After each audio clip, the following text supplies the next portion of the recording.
হরে কৃষ্ণ। সকলকে আবারও কৃষ্ণপ্রীতি শুভেচ্ছা জানিয়ে আমাদের ধারাবাহিক শ্রীমদ্ ভগবদ গীতার ক্লাসে আপনাদেরকে স্বাগতম জানাচ্ছি। আজ আমরা শ্রীমদ্ ভগবদ গীতার অন্তর্গত 10ম অধ্যায়ের 32 নম্বর শ্লোক নিয়ে আলোচনা করব। শ্লোকটি অত্যন্ত গুরুত্বপূর্ণ এবং পরমেশ্বর ভগবান যে সব কিছুর মূলে রয়েছেন, তার শক্তি যে সব কিছুকে নিয়ন্ত্রণ করছে বা সর্বশেষ অন্তিম পর্যায়ে হচ্ছে পরমেশ্বর ভগবান শ্রীকৃষ্ণ, এই বিষয়ে এই শ্লোকে ব্যক্ত করা হয়েছে। তো চলুন এই শ্লোকটি আমরা ধীরে ধীরে সুন্দরভাবে বোঝার চেষ্টা করি। শুরুতে ছোট্ট একটি অনুরোধ, যারা চ্যানেলে প্রথমবার এসেছেন অবশ্যই চ্যানেলটি সাবস্ক্রাইব করবেন এবং ভালো লাগলে ভিডিওটি অবশ্যই লাইক করবেন এবং বন্ধু বান্ধব আত্মীয় স্বজন সকলকে শেয়ার করতে ভুলবেন না। তো চলুন শুরু করি। নম ওম বিষ্ণু পাদায় কৃষ্ণ প্রেষ্ঠায় ভূতলে শ্রীমতী ভক্তি বেদান্ত স্বামিনীতি নামিনে নমস্তে সারস্বতী দেবে গৌরবাণী প্রচারিণে নির্বিশেষ শূন্যবাদী পাশ্চাত্য দেশতারিণে বাঞ্ছা কল্পতরুর্ভশ্চ কৃপা সিন্ধুভ্যেব চ পতিতানাং পাবনেভ্যো বৈষ্ণবেভ্যো নমো নমঃ। জয় অনন্ত কোটি বৈষ্ণববৃন্দ কি জয়, শিলা প্রভুপাদ কি জয়, নিতাই গৌর সীতানাথ প্রতি প্রমানন্দে। হরি বল। হরে কৃষ্ণ কৃষ্ণ কৃষ্ণ হরে হরে, হরে রাম রাম রাম হরে হরে। ওম নমো ভগবতে বাসুদেবায়। ওম নমো ভগবতে বাসুদেবায়। ওম নমো ভগবতে বাসুদেবায়। শ্রীমদ্ ভগবদ গীতা 10ম অধ্যায় বিভূতি যোগ, শ্লোক নম্বর 32। সর্গনাম আদি অন্তশ্চ মধ্যম চৈব অহম অর্জুন অধ্যাত্মবিদ্যা বিদ্বানাম বাদ প্রদাতাম অহম। সর্গনাম আদি অন্তশ্চ মধ্যম চৈব অহম অর্জুন আধ্যাত্মবিদ্যা বিদ্বানাম বাদ প্রদাতাম অহম। হরে কৃষ্ণ।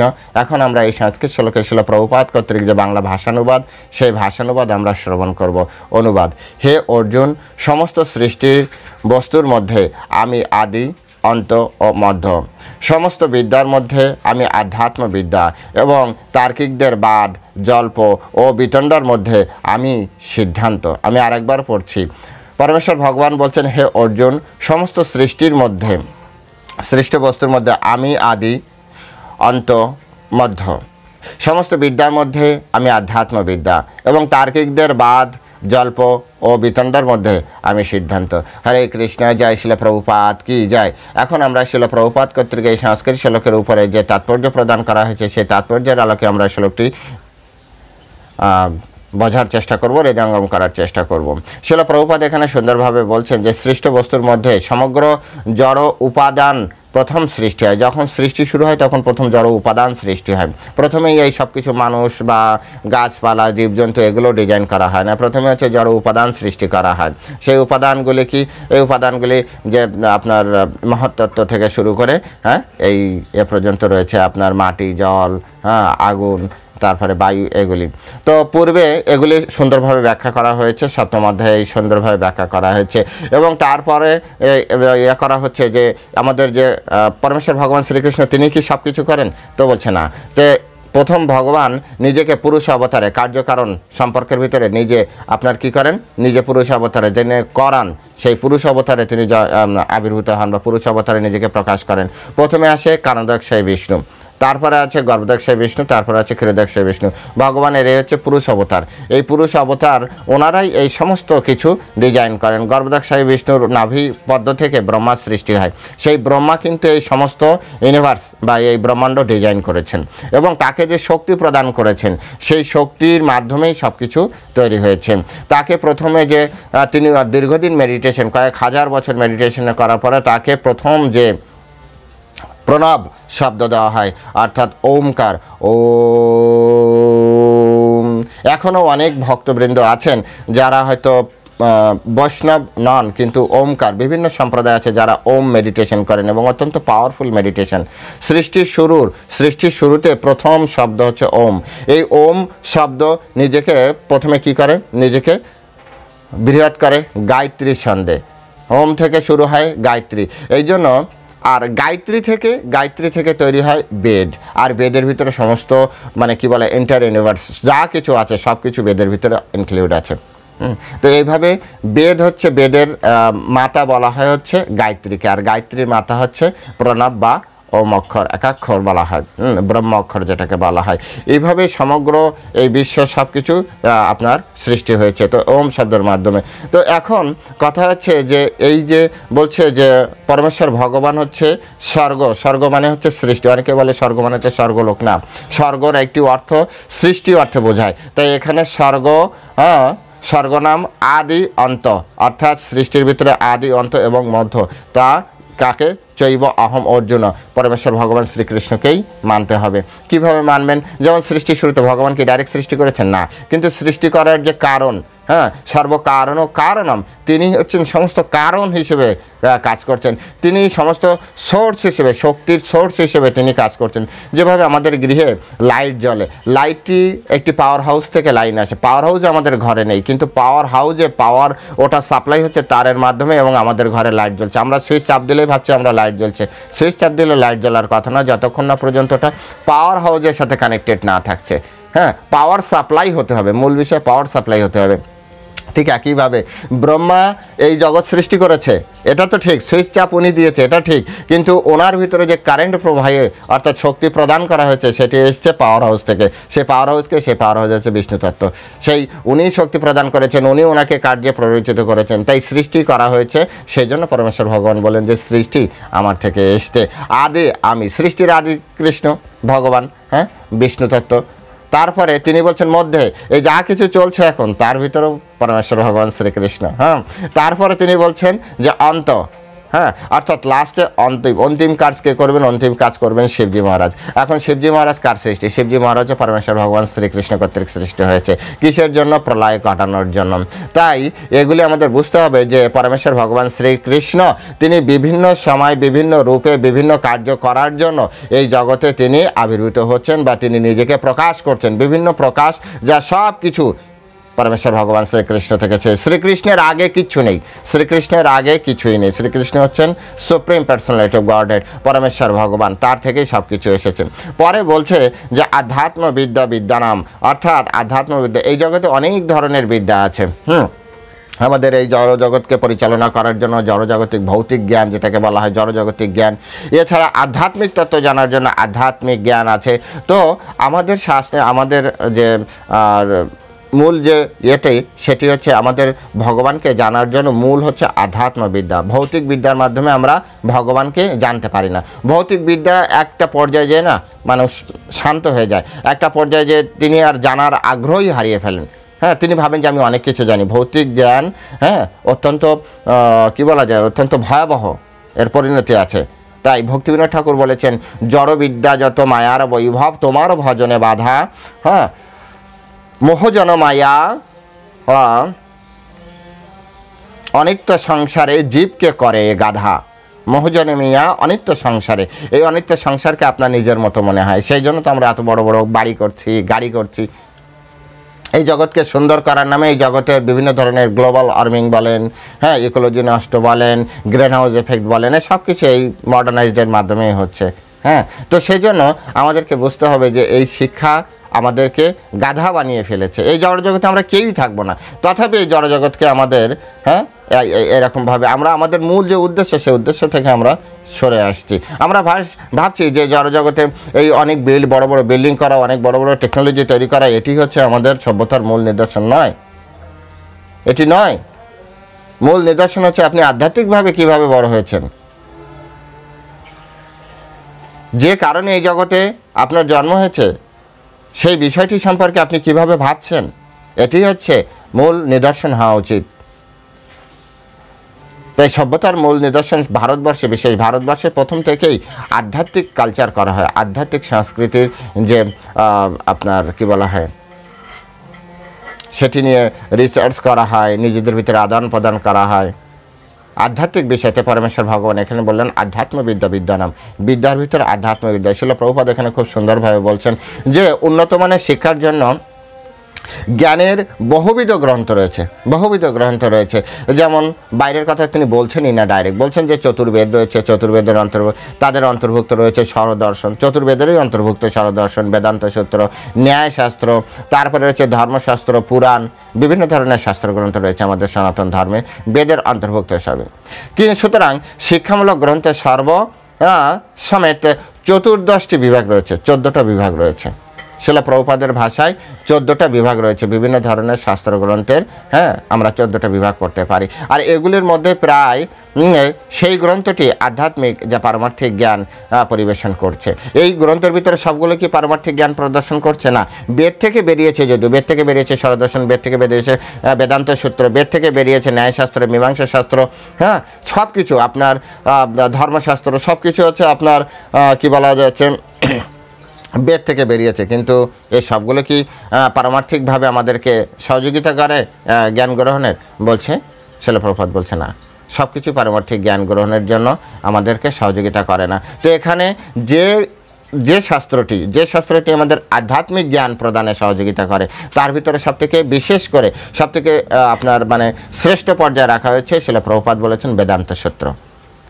সবথেকে নির্ভরযোগ্য উন্নত মানের সূত্র হচ্ছে বেদান্ত সূত্র। সবথেকে নির্ভরযোগ্য যে আধ্যাত্মিক জ্ঞানের জন্য আমাদের আধ্যাত্মবিদ্যা যেটাকে বলা হয় সেটি হচ্ছে বেদান্ত সূত্রে। আর বেদান্ত সূত্রের সবথেকে নির্ভেজাল ভাষ্য যেটি বেদব্যাসী বেদান্ত সূত্র একটা করেছেন, বেদব্যাসী এর ভাষ্য। বেদান্ত সূত্রে অনেক ভাষ্য অনেকেই প্রদান করেছেন, অনেক ভাষ্য প্রদান করা রয়েছে, কিন্তু বেদব্যাস বলেছেন বেদান্ত সূত্রের ভাষ্য হচ্ছে নিজে করেছেন, নিজে টিকা করেছেন, নিজে ভাষ্য করেছেন। সেটি হচ্ছে অর্থাৎ নিজে সূত্র, এটি আমার শ্লোকটি মনে নেই, নিজে সূত্রকার নিজে ভাষ্য করেছেন, তাহলে তার ভাষ্যটা কতটা প্রামাণিক? আর সেই ভাষ্যটি হচ্ছে শ্রীমদ্ ভাগবতম। তাই প্রত্যেকেরই শ্রীমদ্ ভাগবতম পড়া উচিত, প্রত্যেকের ঘরে শ্রীমদ্ ভাগবতম থাকা উচিত।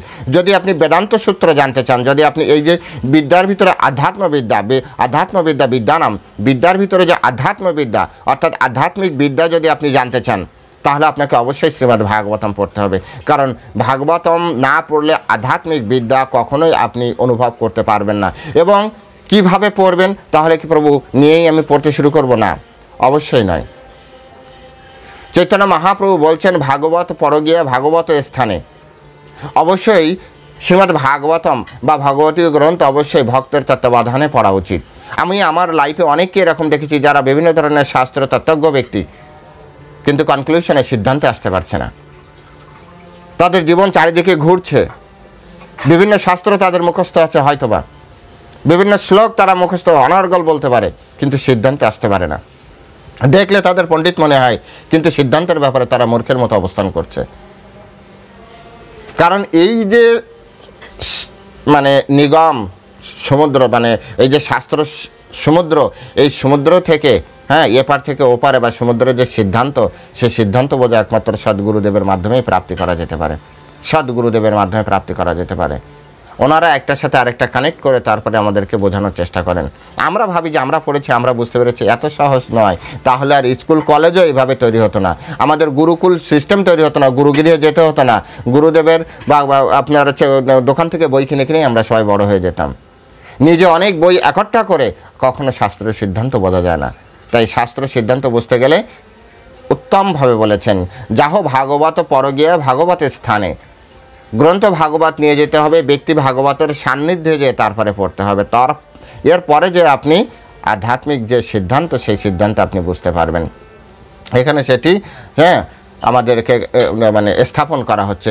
এরপরে রয়েছে বাদ প্রবাদাতম অহম, অর্থাৎ এখানে বলা হচ্ছে যে তার্কিকদের এই বাদ বিবাদ এগুলো হচ্ছে তার্কিকদের বিষয়। যেমন তর্কশাস্ত্র রয়েছে আমাদের সনাতন বেদ থেকে বেরিয়েছে, তর্কশাস্ত্র, ন্যায়শাস্ত্র, মীমাংসা শাস্ত্র। আপনি কিভাবে তর্ক করবেন? আড়ে তর্ক করলে হবে না, তর্কের একটা আছে, পর্যায় আছে, যেটি আমাদের সনাতন ধর্মে শিক্ষা দেওয়া হয়। এখন তর্কশাস্ত্র হয়তো যারা সংস্কৃত কলেজে পড়ে তারা হয়তো জানে, আমাদের স্কুল কলেজে তো এগুলো পড়ানোই হয় না, সেজন্য আমরা এই বিষয়ে এক্সপার্ট নই।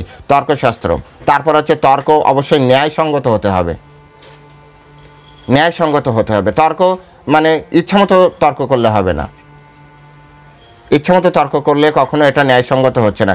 যেমন কিছুদিন ধরে একজনের সাথে কথা হচ্ছে, আমাদের যে তত্ত্ব, আমাদের যে পরম্পরা তত্ত্ব, সেই পরম্পরা তত্ত্ব হচ্ছে অচিন্ত্য ভেদাভেদ তত্ত্ব। অচিন্ত্য ভেদাভেদ তত্ত্ব যেভাবে দেওয়া হচ্ছে, আচ্ছা রামানুজের তত্ত্ব বা শঙ্করাচার্যের তত্ত্ব এরা একসাথে মিলবে কী করে? এদের সুপ্রিম, এটা আলটিমেট গোল এক জায়গা হতে পারে, কিন্তু তত্ত্ব তো আলাদা। দ্বৈতবাদ, অদ্বৈতবাদ, অচিন্ত্য ভেদাভেদ তত্ত্ব, এগুলি একটা তত্ত্ব দিয়ে আর একটা তত্ত্বকে খণ্ডন করা যাবে না। তর্ক এই উদ্দেশ্যে করা উচিত জ্ঞান অর্জনের জন্য, খণ্ডন করার জন্য নয়। অচিন্ত্য ভেদাভেদ তত্ত্ব, অচিন্ত্য ভেদাভেদ তত্ত্বের যারা আচার্য রয়েছেন, সেই অচিন্ত্য ভেদাভেদ তত্ত্বের আচার্যের মাধ্যমে কোনো একটা কনক্লুশন, এই জন্য বলা হয় ন্যায়সঙ্গতভাবে আচরণ করতে হবে। একজন আপনার হচ্ছে ফুটবল খেলার ড্রেস পরে ক্রিকেটের মাঠে নেমে গিয়েছে, এটা হবে না। ক্রিকেট খেলতে গেলে ক্রিকেটারের মতো নামতে হবে। যখন আপনি ফুটবল খেলতে যাচ্ছেন তখন ফুটবলারের মতো নামতে হবে। ওই প্লেয়ার যেভাবে খেলে, ওই প্লেয়ারের ডিজাইন যেভাবে আছে সেইভাবে করতে হবে। সব কিছুর একটা সিস্টেম আছে, একটার সাথে আরেকটা এভাবে ঘুলিয়ে তাল গোল পাকিয়ে সব কিছু জল ঘুলিয়ে যাবে, কোনটার সাথে কোনটা মিলবে? কৃষ্ণ তত্ত্ব আলাদা, রাম তত্ত্ব আলাদা, বামন তত্ত্ব আলাদা, বিভিন্ন সম্প্রদায়ের আলাদা আলাদা তত্ত্ব। কিন্তু সনাতন ধর্ম, মূল যে সনাতন ধর্ম, তারা সবাই সনাতন ধর্মকে রিপ্রেজেন্ট করছে। সেজন্য বোঝার চেষ্টা করাটাই হচ্ছে অত্যন্ত গুরুত্বপূর্ণ। আর এই বুঝতে গেলে গুরু পরম্পরা, আপনি যে তত্ত্ব শিখতে চান সেই গুরুদেবের কাছে যান। এই জন্য বেদে কী বলা হচ্ছে? তদ্বিজ্ঞানার্থম স্বগুরুম অভিগচ্ছেদ। সেই বিজ্ঞান শেখার জন্য, তদ্বিজ্ঞানার্থম, সেই বিজ্ঞান, যে বিজ্ঞান আপনি শিখতে চান, স্বগুরুম, সেই বিষয়ে যিনি এক্সপার্ট তার কাছে যান। সেই বিষয়ে যিনি এক্সপার্ট, আপনার নিজস্বতা দেখালে এখানে শেখার কিছু নেই, নিজস্বতা দেখানো যাবে না। তাই তর্ক, এখানে যে বলা হচ্ছে তর্ক, তার্কিকদের বাদ, জল্প এবং বিতণ্ডার, এর মধ্যে হচ্ছে সিদ্ধান্ত হচ্ছে পরমেশ্বর ভগবান শ্রীকৃষ্ণ। কৃষ্ণ নিজে ভগবদ্গীতায় বলছেন যে ভগবান কৃষ্ণ হচ্ছেন সিদ্ধান্ত।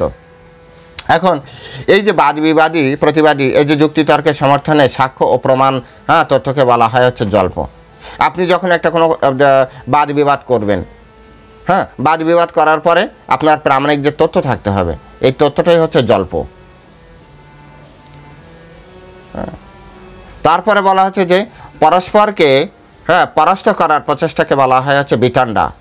একে অপরের সাথে শাস্ত্র দ্বারা তিনি একটার পর একটা তথ্য রাখছেন, পরাজিত করার চেষ্টা, এটা হচ্ছে বিতণ্ডা, বাদ বিতণ্ডা। এবার এইগুলো করার পরে একটা তো সিদ্ধান্তে পৌঁছাবে, তো চূড়ান্ত সিদ্ধান্ত শ্রীকৃষ্ণ। এবার শ্রীকৃষ্ণ পর্যন্ত যদি আপনার সিদ্ধান্ত না পৌঁছায়, তাহলে বুঝতে হবে যে আপনি মাঝপথে ছেড়ে দিয়েছেন।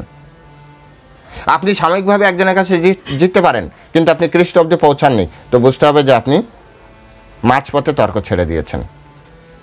আপনার কাছে আপনার অহংবোধ হতে পারে, আপনার কাছে আপনার সব কিছু মনে হতে পারে, আপনি অনেক জ্ঞানী, অনেক বড় পণ্ডিত, কিন্তু কৃষ্ণকে জানতে পারেননি, তার মানে আপনি হেরে গিয়েছেন। কারণ এখানে বলছেন যে বাদ প্রবাদাতাম অহম, অর্থাৎ আমি হচ্ছি সিদ্ধান্ত, পরমেশ্বর ভগবান শ্রীকৃষ্ণের সিদ্ধান্ত। আপনি হয়তো বলবেন যে আপনি বৈষ্ণব, সেই জন্য আপনি কৃষ্ণকে রিপ্রেজেন্ট করছেন। বৈষ্ণব গীতা কি আমার একার? আমার পৈতৃক সম্পত্তি গীতা। গীতা সকলের জন্য, শ্রীমদ্ ভগবদ গীতা সকলের জন্য। এই জন্য আমাদের ভগবদ গীতার নাম হচ্ছে যথাযথ। যেভাবে বলেছে, ভগবান বলেছেন যে সিদ্ধান্ত তিনি। আপনি যতই তর্ক করেন, আপনি যা কিছু করেন, আপনি যত শাস্ত্র জানেন, কিন্তু এর মাঝখানে আপনি যদি অন্তিমে যে কৃষ্ণকে না জানতে পারেন, যে বাসুদেব সর্বমিতি, সব কিছুতে যদি আপনি বাসুদেব কৃষ্ণকে দর্শন না করতে পারেন, তাহলে গেল সব কিছু। কিন্তু আমরা বাসুদেবকে দর্শন করি না, আমরা সেখানে আরও অনেক কিছু দর্শন করার চেষ্টা করছি। সেজন্য শ্রীমদ্ ভাগবতম না পড়া, এবং এটা আমি তো দেখেছি অনেকে শ্রীমদ্ ভাগবতম পড়েও তারা সঠিকভাবে করতে পারছে না। আমি অনেক এরকম বড় বড় ব্যক্তি আমাদের ওখানে যখন আসে, মহারাজদের সাথে কথা বলে পাশে দাঁড়িয়ে শুনি। একবার তো বাংলা একজন মানে অত্যন্ত বড় মাপের, মেবি ডক্টরেট ডিগ্রি হতে পারে, অথবা কমসে কম মাস্টার ডিগ্রি তো হবেই। কথা বলতে বলতে একসময় তিনি বলেই বসলেন যে বেদব্যাসে লেখা নয় শ্রীমদ্ ভাগবতম বেদব্যাসের লেখা নয়। মহারাজ বললেন যে কীভাবে আপনি বুঝতে পারছেন? যেখানে সমগ্র আচার্যরা সবাই মেনে নিয়েছে যেটি হচ্ছে বেদব্যাসের লেখা। বলছে না, এই বইয়ের ভিতরে অনেকগুলো, কারণ ওনারা ভাষাতত্ত্ববিদ তো, ওনারা এভাবে করেন যে একজন ব্যক্তি যখন লিখবে তখন তার ভাষার একটা লেয়ার আছে, সেই লেয়ারেই তিনি লিখবেন। তো ওখানে বিভিন্ন সময় বিভিন্ন লেয়ার আপ ডাউন করা হয়েছে, কখনো খুব লাইট লেয়ারে কথা বলা হয়েছে, কখনো খুব উচ্চমার্গের শব্দ ব্যবহার করা হয়েছে। সেজন্য মনে হয় ওনাদের ধারণা অনেক ব্যক্তি মিলে এই ভাগবতমে অ্যাড করে এই ভাগবতমের নাম বেদব্যাসী নামে চালিয়ে দিয়েছে। কি জন্য এই শিক্ষা আসলো, কি জন্য এই ধারণা আসলো? এই ধারণা এসেছে মূর্খদের কাছ থেকে বা নিজে নিজে ভাগবতম পড়ার কারণে। এটাকে বলা হয় মূর্খতা। শ্রীমদ্ ভাগবতম যখন বেদব্যাসজি বলেছেন, গণেশজি লিপিবদ্ধ করেছেন, এখানে দেখবেন সুতজি যখন কথা বলছেন, আমাদের কাছে যে বেদব্যাস আছে, আমাদের ভাগবতম আছে, এটি সুতজি কর্তৃক, সূর্যি লাস্ট সূর্যি বলেছেন নৈমিষারণ্যে বসে। ওখানে দেখবেন উবাচ আছে, ব্রহ্মা উবাচ, ব্রহ্মা প্রার্থনা করছে। আচ্ছা, ব্রহ্মার শব্দ চয়ন কৃষ্ণের জন্য, কৃষ্ণকে প্রার্থনার জন্য ব্রহ্মা যে শব্দ চয়ন করবে, আপনার কি মনে হয় আমি সেই সকল শব্দ চয়ন করে কৃষ্ণের প্রার্থনা করতে পারবো? রুদ্র উবাচ, শিবজি মহারাজ কৃষ্ণকে প্রার্থনা করার জন্য যে শব্দ ব্যবহার করবেন, কি মনে হয় নারদ মুনি সেই সব শব্দ বলবে? উবাচ মানে অ্যাজ ইট ইজ, যেভাবে আছে ওইভাবে জেরক্স করে বসানো হয়েছে, আর ওনাদের ক্ষেত্রে এটিই হচ্ছে প্রবলেম তৈরি হয়েছে। এই উবাচ শব্দ ওনারা বুঝতে পারে না, জেরক্স, যেভাবে ওনারা প্রার্থনা করেছিলেন সেইভাবে অ্যাজ ইট ইজ বলা রয়েছে। পিতামহ ভীষ্ম স্তুতি, পিতামহ ভীষ্ম যেভাবে উনি যে ভাষায় কথা বলতেন, ওনার শব্দ চয়ন, পিতামহ ভীষ্মের স্তুতি, পিতামহ ভীষ্মের দর্শন, তার যে ব্যক্তিত্ব, সেই ব্যক্তিত্ব হচ্ছে পিতামহর যে ভীষ্ম স্তুতির ভিতরে রয়েছে শ্রীমদ্ ভাগবতমে। ওখানে তার ব্যক্তিত্ব, তার দর্শন, তার শব্দ চয়ন, এই সব কিছু তিনি যে যে শব্দ ব্যবহার করতেন সেই সব শব্দে ধ্রুব স্থিতি, পিতামহ ভীষ্মের স্থিতি, এর ভিতরে আলাদা তত্ত্ব রয়েছে। সুতরাং এখানে ভাষাগত, যেহেতু তাদের লেয়ার আলাদা, তাদের শব্দচয়ন আলাদা, তাদের গাম্ভীর্য আলাদা, সুতরাং তাদের ভিতরে লেয়ার আলাদা হয়ে গিয়েছে, আর বাইরের মানুষ এটি বুঝতে পারে না। এই জন্য বলা হচ্ছে ভাগবত পরগিয়া ভাগবত স্থানে। যতক্ষণ পর্যন্ত না আপনি ভাগবত স্থানে যে সদ্গুরুদেবের নির্দেশে, সদ্গুরুদেবের তত্ত্বাবধানে আপনি যতক্ষণ না ভাগবত অধ্যয়ন না করছেন, ততক্ষণ পর্যন্ত আপনার ভাগবত তত্ত্ববিজ্ঞান কখনো হৃদয়ঙ্গম হবে না। ঘুরতে পারেন, সারা বিশ্ব ঘুরে বেড়াবেন, কি আছে কি আছে তাতে? সমগ্র বেদ বেদান্ত উপনিষদ মাথায় করে নিয়ে বয়ে আপনি যদি তার রস আস্বাদন না করতে পারেন, তো প্রাপ্তি কি হবে? সেজন্য সকলের আগে সবথেকে গুরুত্বপূর্ণ হচ্ছে রস আস্বাদন করা, এটি হচ্ছে গুরুত্বপূর্ণ। আর রস আস্বাদন করতে গেলে, ভাগবত তত্ত্ব রস আস্বাদন করতে গেলে এগুলি অবশ্যই দরকার। সেজন্য প্রত্যেকের কাছে আমরা অনুরোধ করি, আপনারা অবশ্যই অবশ্যই অবশ্যই ভাগবত কথা ভাগবত ব্যক্তির কাছ থেকে আগে শ্রবণ করুন, তারপরে পড়ুন। দেখবেন বিষয়টি অত্যন্ত সহজ, সরল এবং সুন্দর, এবং সিদ্ধান্ত বুঝতে পারবেন। আজ এ পর্যন্তই। সকলে ভালো থাকবেন। হরে কৃষ্ণ। জয় শিলা প্রভুপাদ কি জয়।